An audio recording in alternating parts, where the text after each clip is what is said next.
하나님의 말씀은 구약성경 시편 74편 1절에서 10절까지 보겠습니다. 한 목소리로 함께 공독하겠습니다.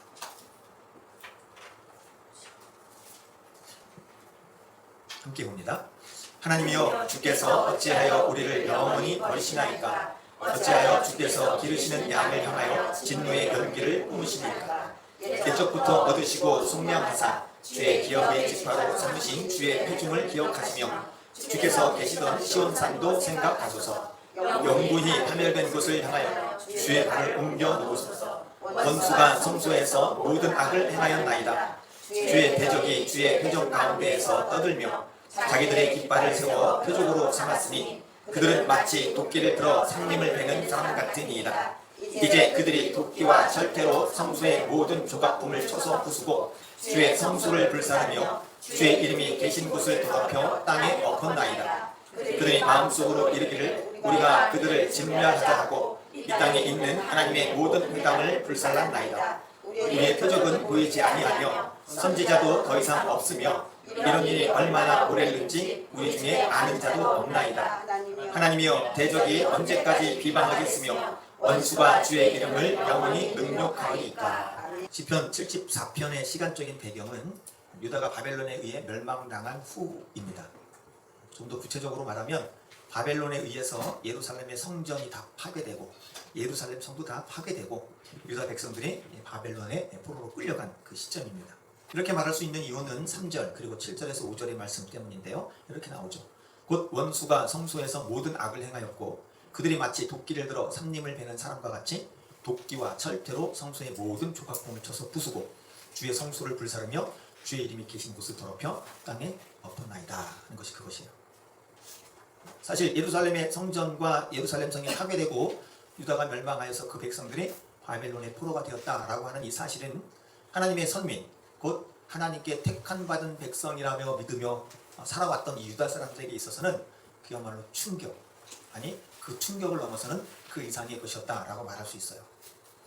하나님께서 계신 두 성이 적들에 의해서 이렇게 무참히 짓밟히고 또 백성들은 죽임을 당하며 포로민이 될 것이라고 하는 것은 꿈에라도 생각할 수 없었던 일인 거죠. 그런데 그 꿈에라도 있을 수 없었던 그 일이 현실에서 벌어진 거죠. 이 시인은 이런 충격적인 상황 앞에서 하나님의 구원하심을 강조해요. 우리가 읽은 1절에서 10절은 이러한 충격적인 상황에 대한 묘사라고 한다면 11절에서 23절은 그러한 상황에서 구원해 주시기를 간구하는 기도라 그렇게 말할 수 있어요. 11절에서 12절 이렇게 나오죠. 주께서 어찌하여 주의 손 곧 주의 오른손을 거두시나이까? 주의 품에서 손을 빼내시어 그들을 멸하소서. 구원해달라는 얘기죠. 하나님은 예로부터 나의 왕이시라 사람에게 구원을 베푸셨나이다. 하나님은 예로부터 우리의 왕이셨고 우리를 구원하셨으니 이제도 우리를 구원하여 주옵소서. 그래서 이 74편은 우리에게 일어난 믿을 수 없는 상황들, 하나님을 믿음에도 불구하고 절대로 일어날 수 없는 일들, 아니 절대로 일어나서는 아니 되는 일들이 일어났을 때, 그래서 하나님이 계신 것 같지 않은 상황이 떨어졌을 때 우리가 어떻게 해야 되는지를 보여준다라고 말할 수 있습니다. 하지만 이것보다 우리가 여기서 먼저 생각해야 될 것이 있어요. 그것은 하나님의 선택된 유다의 백성들, 하나님의 선민에게 어떻게 이러한 일들이 발생하게 되었는가 하는 것입니다. 하나님의 임재를 상징하는 예루살렘 성전이 있고 그 성전에서 매일 제사를 드렸고 그 성전에서 매 안식일을 지켰는데 어떻게 해서 이러한 지경에까지 이르게 되었는가 하는 거죠. 이유가 뭘까요? 매일 제사를 드리고 매 안식일을 지키고 성전에 모여서 기도하고 예배했는데 왜 이런 일들이 벌어진 걸까? 이에 대해서는 열왕기서나 예레미야서 그리고 에스겔서 그리고 우리가 소위 말하는 소선지서들을 통해서 잘 알고 계실 거예요. 한마디로 말해서 내가 하나님이 되어서 내가 원하는 대로 살았기 때문에 그래요. 내가 나의 주인이 되고 내가 왕이 되어서 내가 생각하는 게 다 맞고 내가 원하고 내가 바라고 내가 하고 싶은 대로 그렇게 마음대로 살았기 때문이에요. 하나님을 왕이라 주인이라 입술로 고백은 하지만 실제 삶에서는 내가 왕이고 내가 주인이고 내가 원하는 방식, 내가 원하는 삶의 패턴으로 살아갑니다. 예레미야 선지자는 이런 삶으로 인한 유다의 멸망이 눈앞에 있을 때 한마디로 우상을 숭배하고 내 자신이 우상이고 돈이 우상이고 때로는 염려가 우상이 된다는 것도 아시죠? 탐심만이 우상이 아니라 염려하고 근심하고 걱정하고 이 모든 것들도 다 우상의 일종이 될 수 있어요. 그런 것들로 인해서 유다의 멸망이 눈앞에 이르렀을 때 예레미야 선지자는 하나님의 말씀을 받아서 유다 사람들에게 선포했습니다. 특별히 그들이 하나님 앞에 예배 드리러 올라가는 그 여호와의 성전 앞에 서서 예레미야는 하나님의 말씀을 받아 이렇게 선포했어요. 너희는 이것이 여호와의 성전이라, 여호와의 성전이라, 여호와의 성전이라 이 거짓말을 믿지 마라. 여호와의 성전이라는 거짓말을 믿지 마라. 성전이 있고 너희가 그 성전에서 예배한다고 해서 형식적인 예배를 드린다고 해서 그것이 너희들의 구원과 너희들의 안전을 보장하지는 않는다는 얘기예요. 너희가 만일 길과 행위를 참으로 바르게 하여 이웃들 사이에 정의를 행하며. 예레미야 선지자는 예배하러 올라가는 사람들, 성전으로 올라오는 사람들 앞에서, 그 문 앞에서 지금 이렇게 외치는 거예요. 오늘 주일을 맞아서 모든 교회들이 다 하나님 앞에 예배를 드리고 그 예배를 드리기 위해서 많은 사람들이 교회당으로 올라갑니다. 그 올라가는 길 앞에 서서 남는 옷을 입은 한 남자가 외치는 거예요. 당신들은 이것이 여호와의 성전이라는 거짓말을 믿지 마시오. 당신들이 주일 예배드리는 그곳으로 여러분들의 안정과 여러분들의 평안을 보장한다는 그 거짓말을 믿지 마시오. 하나님은 교회당에 나오는 사람들에게 은혜를 주시는 것이 아니라 하나님을 진실로 믿고 하나님의 말씀을 따르며 하나님의 뜻대로 순종하는 자들에게 구원과 은혜를 베푸시는 분입니다 라고 외치는 거예요. 만약 한국교회 주일 예배를 드리러 가는 모든 성도들에게, 모든 교회에서 이런 하나님의 사람들이 외친다고 한다면 지금 우리는 어떤 반응을 보일까요? 예레미야 26장을 보시면 이 예레미야 7장에서 하나님의 말씀을 선포한 예레미야의 설교를 듣고 청중들이 어떻게 반응했는지가 나오죠. 저놈을 끌어내려라! 감히 여호와의 전 앞에서 헛소리를 하고 있구나! 당시의 사람들은 대부분 예레미야를 통해서 말씀하시는 하나님의 말씀을 듣지 않고 대적했어요. 지금은 어떨까요? 지금 이 시대, 지금 나는 어떨까요? 적지 않은 사람들이 주의를 지키고 11조를 드리는 것으로 신앙생활을 다 했다라고 생각하는 경향이 있어요. 내가 주일에 나오는 것만으로도 훌륭한 거지. 내가 이게 얼마나 잘하는 건데. 내가 하나님 앞에서 사는 삶은 주일 예배 가는 삶으로 할 수 있는 거야. 하지만 이것조차도 하찮게 여기는 사람들이 있어요. 하나님은 온 우주 만물의 편만에 다 계신데 꼭 교회 나가서 예배를 드려야 됩니까? 일본에 그 무교회주 신학자가 있죠. 우찌구나 간주라고. 뭐 교회 나가면 왜 필요합니까? 우리가 교회인데요. 물론 교회 건물이 교회 건물을 숭배하고 그런 건 아닙니다. 산으로 들로 어딜 가든지 그곳에 하나님이 계신데 뭐 굳이 주일 예배를 드려야 됩니까? 그곳에서 예배 드리고 그곳에서 하나님이 만든 온 자연을 보면서 하나님을 찬송하는 거 그거 예배 아니겠습니까? 중요한 건 하나님은 우리가 하나님 앞에서 하나님의 말씀에 순종하는 삶을 원하신다라고 하는 사실이에요. 물론 우리가 말씀을 다 지켜서 구원을 받는 것은 절대로 아닙니다. 은혜로 받죠. 하나님의 은혜로 받습니다.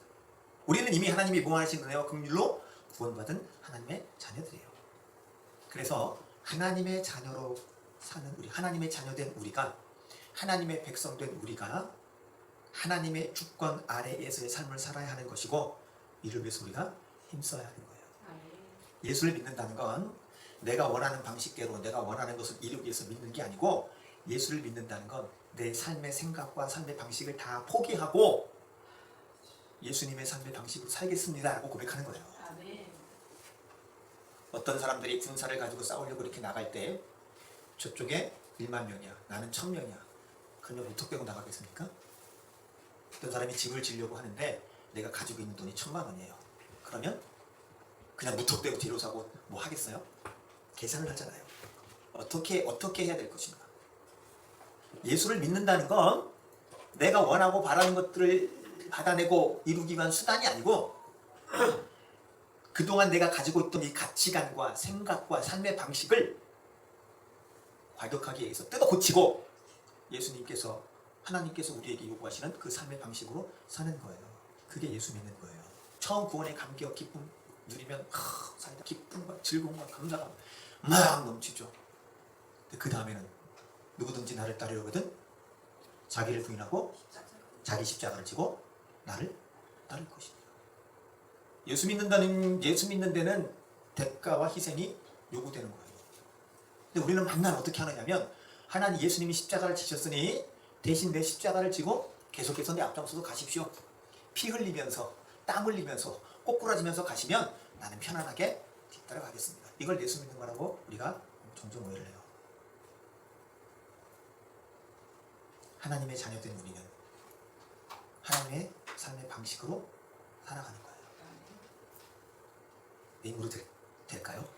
안 되잖아요. 내 힘으로 할 수 없기 때문에 그래서 성령 하나님의 도우심을 구하는 것이고 그 인도하심을 간구하는 거예요. 나의 범죄에도 불구하고 나를 긍휼히 여기시는 하나님의 은혜를 갈구하면서 천국을 향해 나아가는 이 땅에서의 삶을 하나님께서 원하시고 바라시는 그대로 수행해가는 거예요. 잘 안 되니까 늘 기도하는 거고, 잘 안 되니까 늘 은혜를 간구하는 거예요. 한때는 저 혼자 힘으로 이 성화의 삶을 이룰 수 있다고 착각했었어요.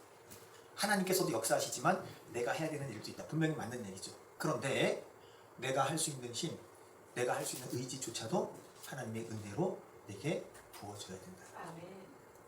나는 나대로 고군분투하며 싸워야 된다는 사실. 아마도 우리가 제일 견디기 힘들어하는 건 내 자존심에 스크래치가 나는 게 아닐까. 아마도 우리 인생에서 가장 억울한 건 내가 억울한 일을 당했을 때 그것을 펼치지 못하고 그냥 당해야 된다라고 하는 것이 아닐까 싶습니다. 억울한 일 당하면 일도 못 참는 거예요. 제가 나한테 일을 던졌으면 나도 똑같이 일을 던져줘야 돼. 그것이 인간 사회 방식이죠. 여러 번 말씀드렸습니다만 분명히 상대는 나에게 잘못을 했고 그 잘못에 대한 대가를 치러야 돼요. 내일 가면 이제 다 죽었어. 근데 오늘 밤에 하나님이 막으시는 거예요. 어떻게? 몸을 아프게 해서. 저희 어머니하고 저하고 똑같이 이제 니들 내일은 다 죽었어. 이제 내일만 대봐. 둘이 그날 저녁에 똑같이 아파서 막 끙끙 앓는 거예요. 그러면 내 억울함과 내 분노함을 가지고 내일 찾아가야 될까요? 아니면 그냥 하나님한테 기도하면서 삭혀야 될까요? 그게 우리한테 있는 늘 싸움이에요. 늘상 있는 싸움이에요. 그걸 못해요. 쉬울 것 같은데 잘 안 돼요. 하나님, 우리가 하나님께서 원하시는 삶의 방식으로 살기를 원하십니다. 하나님 우리에게 복을 주시고 은혜를 주시고 우리에게 은총을 주시길 기뻐하시는 분이지만 동시에 하나님의 방법으로 살기를 우리에게 계속해서 요구하시는 분이에요. 우리가 예수 믿으면서 가장 먼저 점검해야 하고 가장 먼저 기초를 닦아야 되는 건 구원의 은혜이고 그 구원을 받은 이후의 삶을 어떻게 살아가야 되느냐 하는 것이 우리가 가장 필요한 것이 아닐까 생각합니다. 적지 않게도 우리는 이 모든 것들보다도 예수 믿어 잘 되는 것, 만사 형통 쪽에 초점이 많이 맞춰져 있었어요. 하나님은 하나님의 뜻대로 살기를 원하시고 그렇게 살지 않으실 때 우리의 삶에 개입하십니다. 성경은 우리에게 이런 이야기를 계속하고 있어요. 내가 너희들을 사랑한다. 내가 너희들의 최종 목적지는 천국인 것을 확신하게 하고 그 길로 가도록 내가 끌고 간다. 그 길을 감에 있어서 내가 인도하는 대로 가야 하는데 너희들이 가끔 그 길을 벗어날 때가 있다. 그럴 때 내가 개입한다. 그게 성경이잖아요. 근데 우리는 이걸 자꾸 망각을 해요. 망각이라고 표현한 이유는 성경을 통해서 이미 알려주셨음에도 불구하고 성경을 통해서 이미 우리에게 가르쳐 주셨음에도 불구하고 이것을 기억하지 않는다는 거예요. 예레미야 7장에서의 예레미야의 외침은 지금도 우리에게 외쳐지는 하나님의 말씀이에요. 너희들의 외적인 그 모습이 하나님이 기뻐하는 모습이 아니라 너희들의 내면 깊은 곳에 있는 그 중심이 하나님께 기뻐하시고 있는 것이어야 한다. 아멘. 수많은 사람들이 여호와의 성전으로 올라오는데 하나님은 그들 중에 참된 예배자가 어디 있니? 오늘 저에게도 하시는 말씀이에요. 한국의 목회자들이 많고 전 세계 목회자들이 많습니다. 하나님이 찾으시는 그 목회자 중에 내가 들어갈까? 하나님이 기뻐하시는 그 목회자들 중에 내가 들어갈까? 이 무서운 거를 아는데도 잘 못해요. 그래서 기도하는 거예요. 지금 유다는 하나님 앞에 범죄해서 그 범죄는 한마디로 우상숭배지만 우상숭배로 들어가면 그 곁가지들의 수없이 많은 것들, 근데 그것들이 다 뭐냐면 내가 그냥 원하는 거예요. 제가 하고 싶은 거예요. 내 방식대로 사는 거예요. 그게 우상 숭배하는 거죠. 하나님은 필요 없어요. 하나님은 복이나 주시고 내가 원하는 거 결정을 해주시면 되지. 내 삶에 뭔 간섭을 그렇게 하세요. 그렇게 내가 원하는 대로 살아서 바벨론에 멸망당하고 포로의 삶으로 끌려가게 되었는데도 이스라엘 유다 사람들은 뭐라고 얘기했냐면 하나님은 왜 날 버리셨습니까? 라고 따져 물어요. 나를 이 지경에까지 밀어넣으신, 나를 구원하시지 않는 하나님을 내가 어떻게 믿고 신뢰할 수 있겠습니까? 하나님께서 이미 성경을 통해서 우리에게 말씀하시고 가르쳐 주셨음에도 불구하고 그 말씀 자체를 내가 인정하지 않는 거예요. 그건 그거고요. 그건 이스라엘 사람들 얘기고 내 얘기를 좀 들어보세요. 하나님은 야, 그 얘기가 네 얘기야. 아니 그거 말고요. 나 지금 힘들다니까요. 그래, 네 힘들게 된 이유가 그 얘기라고. 그걸 좀 보라고. 아니 그거 말고요.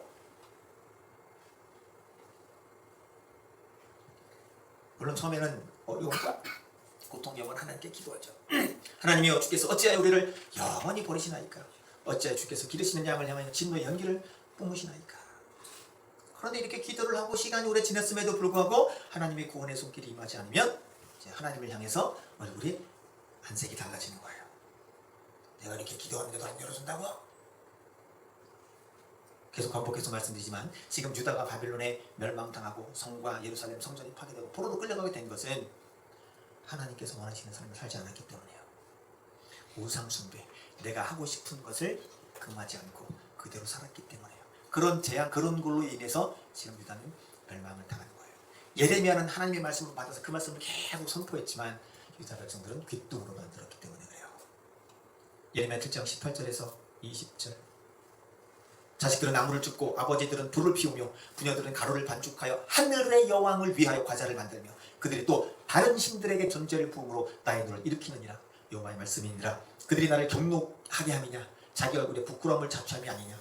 그러므로 주 여호와께서 이와 같이 말씀하시니라. 보라, 나의 진노와 분노를 이곳과 사람과 짐승과 들나무와 땅의 소선에 부으리니 불같이 살라지고 꺼지지 아니하리라 하시니라. 예레미야가 분명히 선포했어요. 자, 그런데 돌이키지 않았고 결국 유다는 멸망당합니다. 유다가 멸망한 직후에 유다 사람들은 예레미야에게 이렇게 얘기를 해요. 그게 예레미야 44장 18절에서 19절입니다. 한번 찾아보실까요? 함께 읽겠습니다. 우리가 하늘의 여왕에게 분향하고 그 앞에 전제 드리던 것을 패한 후부터는 모든 것이 궁핍하고 칼과 기근의 멸망을 당하였느니라 하며 여인들은 이르되 우리가 하늘의 여왕에게 분향하고 그 앞에 전제를 드릴 때에 어찌 우리 남편의 허락이 없이 그의 형상과 같은 과자를 만들어 놓고 전제를 드렸느냐 하는지라. 지금 뭐라고 얘기하죠? 18절에 우리가 하늘의 여왕에게 분향하고 그 앞에 전제 드리던 것을 패한 후부터는 우상 숭배를 금지한 후부터는 모든 것이 궁핍하고 칼과 기근의 멸망을 당하였다 그래요. 사실인가요? 정반대잖아요.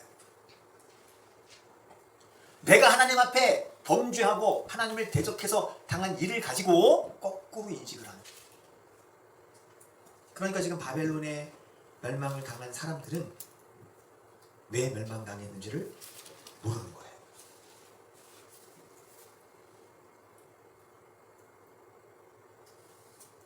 그래서 오히려 자기를 망하게 한 것을 더 붙들고 오히려 하나님을 더 멀리 내치는 거예요. 하나님이 살아계시다면 도대체 나한테 이룰 수 있습니까? 하나님이 나를 사랑하신다면 도대체 나한테 이루실 수 있는 거예요? 시편 49편 20절 이렇게 말씀하죠. 존귀에 처하나 깨닫지 못하는 사람은 멸망하는 짐승과 같도다. 우리는 다 존귀에 처한 자인데, 저와 여러분들은 다 존귀한 자인데 그 존귀한 것을 스스로 거스르고 거역하고 있으면서 그걸 모르는 거예요. 하나님 앞에서 사는 우리에게도 예상치 못한 고난과 고통이 올 수 있습니다. 이런 것들이 찾아오는 이유에 대해서는 뭐 다양하다고 우리가 잘 알고 계시지만 그래서 그 무엇 때문이라고 즉시적으로 말하기는 쉽지 않습니다. 우리가 그런 실수를 가끔 버리지 말아야 하는데 누가 아프거나 사고를 당하면 제일 먼저 그래 내가 너 그럴 줄 알았어. 너 새벽기도 안 하고 너 뭐 주일 안 지키고 11조 안 돼. 그따위로 하더니 됐다. 이렇게 얘기하는 게 되거든요. 그럴 수도 있고 아닐 수도 있어요. 그래서 우리가 고난과 고통을 당할 때 제일 먼저 해야 되는 건 하나님께 나가서 기도하는 거예요. 하나님, 우리가 이런 고통과 어려움을 당했는데 이유가 무엇인지 우리에게 알려주십시오. 아이성 전투에서 패배한 여호수아는 처음부터 하나님께 묻지 않습니다. 옷을 찢으며 앉아서 어찌하여 우리에게 이런 일이 일어났습니까? 하나님은 왜 우리를 안 도와주십니까? 그러니까 보다 못한 하나님이 저녁에 나타나서 말씀하시죠. 왜 그러고 앉아있느냐? 원인을 찾아야 돼요. 하나님, 내게 일어나는 이런 일들은 하나님과 상관없이 일어나는 일들이 아닌데, 왜냐하면 하나님은 모든 주권을 가지시고 나의 삶을 주장하시는 분이니까. 하나님, 이런 일이 내게 일어났는데 이것은 내가 무엇을 깨달아야 되는 사인입니까? 물론 기도에도 안 가르쳐주실 때가 있어요. 그럴 때는 인내하고 기다리는 것, 특별한 하나님의 훈련이라고 생각하시면 될 것 같아요. 하지만 대부분의 경우는 우리에게 알려주십니다. 특별히 우리의 반역, 하나님을 거역한 것으로 인한 것들은 우리가 기도할 때 성경 말씀을 읽는 가운데도 알려주시고, 설교자를 통해서 전하는 말씀을 통해서도 알려주시고, 때로는 하나님께서 보내신 사람을 통해서도 알려주시고, 때로는 믿지 않는 사람들이 지나가면서 툭 던지는 그 말 가운데도 하나님 내게 깨닫게 하시는 역사들을 이루시는 거예요. 그런데 들어야죠. 문제는 고통과 고난의 원인이 무엇인지 하나님께 여쭙기보다는 그 고난을 당장에 없애주시기만을 기도하는 거예요. 그런데 엄밀히 따지면 이것도 큰 문제는 아닙니다. 왜 아니냐고 말씀을 드리냐 하면, 기도를 이렇게 시작했다 할지라도, 하나님은 왜 나만 갖고 그러세요? 라고 기도를 시작했다 할지라도 기도하는 가운데 하나님께서 그에게 알려주실 수 있고 깨닫게 하실 수 있기 때문에 그렇게 시도하는 것은 괜찮습니다. 진짜 문제는 내가 당하는 고통과 고난의 원인이 내가 하나님의 말씀을 거역하고 하나님께서 원하심을 살지 않았다는 것을 알려주셨음에도 불구하고 그걸 인정하지 않는 거예요. 이 정도면 됐지요. 나보고 뭘 더 어떻게 하라고요. 내가 이만큼 내 힘이 있고 이만큼 하나님 앞에 순종하면 됐지. 뭘 더 원하시는 거예요. 나보다도 못하는 사람들 복주면서 나한테 도대체 왜 그러시는 거예요? 라고 반응하는 게 더 문제인 거예요. 그래서 예레미야 44장 18절에서 19절 말씀은 우리로 하여금 두려움을 갖게 해요. 내가 살아온 방식 때문에 하나님께서 나를 징계하시는 것인데 그거를 인정하지 않는 거예요. 깨닫지도 못하고 인정하지도 않고, 오히려 내가 하나님을 더 열심히 믿었는데 하나님은 나를 더 힘들게 하십니다. 이는 우리 대한민국이든 우리 교회든 우리 일터든 직장이든 가정이든 동일하게 다 적용돼요. 하나님 도대체 나한테 왜 그러실까? 욥과 같이, 요셉과 같이 하나님 어떤 섭리 가운데서 우리가 고통을 당할 수 있어요. 그건 끝까지 잘 견디시면 돼요. 그러나 그 외에 하나님의 어떤 훈련과 연단이 아닐 때 보통 우리가 하나님의 범죄에서 온 이런 문제들은 기도에서 얼른 하나님 앞에 나가야 돼요. 이렇게 얘기하니까 또 굉장히 무서운 하나님이 됐죠. 그러나 그렇지 않습니다. 제 말씀을 정리합니다. 하나님은 사랑의 하나님이세요. 안 믿어지죠? 그래서 우리를 징계하는 거예요. 그냥 내버려 두면 멸망의 구렁텅이로 떨어질 것이 불을 보듯 뻔하기 때문에 그 멸망의 길에서 돌이키게 하시기 위해서 우리를 징계하시는 거예요. 우리는 하나님의 사랑에 대해서 종종 오해를 합니다. 사랑하면 뭐든지 다 해주고, 사랑하면 하늘의 별도 따주고 달도 따주고 다 갖다 줘야 된다고 생각을 해요. 그러나 사랑하기 때문에 하나님께서 우리에게 금하시는 것들이 있습니다. 우리를 향한 하나님의 징계는 우리를 사랑하시는 하나님의 또 다른 모습인 거죠. 이런 하나님에 대해서 히브리서 12장 5절에서 8절 이렇게 말씀합니다. 또 아들들에게 권하는 것 같이 너희에게 권면하신 말씀도 잊었도다. 일렀으되 내 아들아 주의 징계하심을 경히 여기지 말며 그에게 꾸지람을 받을 때 낙심하지 말라. 주께서 그 사랑하시는 자를 징계하시고 그가 받아들이시는 아들마다 채찍질 하심이라 하였으니 너희가 참음은 징계를 받기 위함이라. 하나님의 아들과 같이 너희를 대우하시나니 어찌 아버지가 징계하지 않는 아들이 있으리요. 징계는 다 받는 것이거늘 너희에게 없으면 사생자의 친아들이 아닙니다. 사실 알지만 이 말씀을 받는 건 그렇게 쉽진 않습니다. 우리가 이 앞에 본 시편 73편의 시인도 하나님에 대해서 실망하고 낙심했잖아요. 아니 나는 믿음을 지키고 하나님의 말씀대로 살려고 고군분투하고 애쓰는데 그런데도 고통을 당하는데, 아우 저 악당들은 고통도 없어요. 돈도 얼마나 잘 버는지 몰라. 아프지도 않아. 뭐 일이 꼬이는 것도 없어. 늘 형통해. 아니 죽을 때조차도 편안하게 죽어. 와. 근데 그들은 그렇게 죽고 나면 그들의 종착지가 어딘지, 그리고 우리는 이렇게 살지만 우리가 종착지가 어딘지 우리는 또 알게 되죠. 그래서 그런 측면에서 우리가 위로를 받고 힘을 얻는 거예요. 하나님은 저와 여러분들 한 사람 한 사람에 대한 계획을 가지시고 하나님이 원하시는 방식대로 끌고 가실 거예요. 그런데 그것은 사람마다 다 다릅니다. 어떤 사람들에게 공부 잘하는 머리를 주신 것도 있고, 어떤 사람들에게 돈을 많이 주신 것도 있고, 어떤 사람들에게 건강을 주신 것도 있어요. 근데 그 중에 나는 하나도 해당 안 되는 것들이 있어요. 억울하죠. 화가 나죠. 하나님 쟤는 저렇게 하고 나는 왜 그렇게 안 해주세요? 하나님은 너희 알 바가 아니다. 내가 알려준다고 해서 너가 다 이해할 수 있는 게 아니다. 나중에 천국에 오면 내가 알려줄게. 찌그러진 물동이, 금이 가서 질질 새는 물동이, 그 물동이를 주인이 안 버려요. 주인님이 나를 물을 떠서 지붕까지 오는데 3분의 1도 안 남아요. 5분의 1도 안 남아요. 나같이 쓸모없는 항아리를 왜 들고 다니시나요? 네가 가는 길 양옆에 핀 꽃들을 봐라. 내가 너를 안고 다니는 길 양옆에 꽃길이 만들어집니다. 그래도 나는 그 일이 싫어요. 그 역할이 싫어요. 그냥 단단해서 주인이 물을 끝까지 채우면 끝까지 와서 항아리에 채우고 싶은 그 역할을 하고 싶어요. 하나님은 다 쓸모가 있게, 너는 이런 모양으로, 너는 저런 모양으로. 그래서 신앙생활하면서 우리가 경계해야 될 제1호가 아마 억울함이 아닌가 싶습니다. 나는 왜 이렇게 하신 거예요? 내 부모는 왜 이런 거예요? 내 자녀는 왜 이런 거예요? 내 배우자는 왜 이런 거예요? 하나님이 다 알맞게 보내신 거예요. 징계한다는 것은 나를 사랑하신다는 거예요. 그리고 그 징계가 길어지지 않게끔 우리가 말씀을 통해서 우리 자신을 돌아보고, 그러면 하나님은 또 언제 그랬냐는 듯이 동이 서에서 먼 것 같이 우리의 죄를 기억지 않으시고 주님의 보혈로 다 덮으시고 새로운 피조물로서 우리를 또 맞아주실 것입니다. 예수를 믿는다는 것은 내가 생각하는 방식으로 믿는 게 아니고 하나님의 말씀을 따라서, 하나님의 인도하심에 따라서 순종하며 가는 거죠. 그래서 늘 말씀을 들어야 되고 말씀을 가까이 해야 돼요. 쉽지 않은 일이지만 우리가 해야 되는 일이기에 날마다 성령 하나님의 도우심을 구하면서 가야 돼요. 지금 대한민국이 왜 이 지경이 되었는가? 지금 대한민국이 왜 이런 사태까지 벌어지게 되었는가? 우리 교회는, 나는, 우리 가족은 왜 이렇게 되었는가? 하나님 앞에서 말씀을 통해서 다시금 우리가 점검해보고, 그렇게 우리에게 하시는 것은 우리를 회복시키시기 위해서, 오히려 우리에게 복을 주시기 위해서. 악인들은 건들지 않습니다. 악인들은 죽을 때도 고통 없이 죽게 하시고, 악인들은 뭔 짓을 해도 하나님 형통하게 해서, 그러나 그것은 그냥 그들을 사랑해서 그들에게 복을 주기 위해서가 아니라 오히려 버림받았기 때문에, 그걸 유기라고 합니다. 우리는 선택받았기 때문에 고통이 있어요. 지금까지도 잘 이기셨지만 잘 이기시고 우리가 기도하는 사람들이 되어서 하나님의 뜻을 알고 또 하나님의 뜻에 순복하여서 하나님의 은혜 가운데 살고 지금보다도 더 풍요롭고 풍성하고 복된 믿음의 삶을 살 수 있기를 주님의 이름으로 간절히 축원합니다. 우리 한번 함께 기도하겠습니다.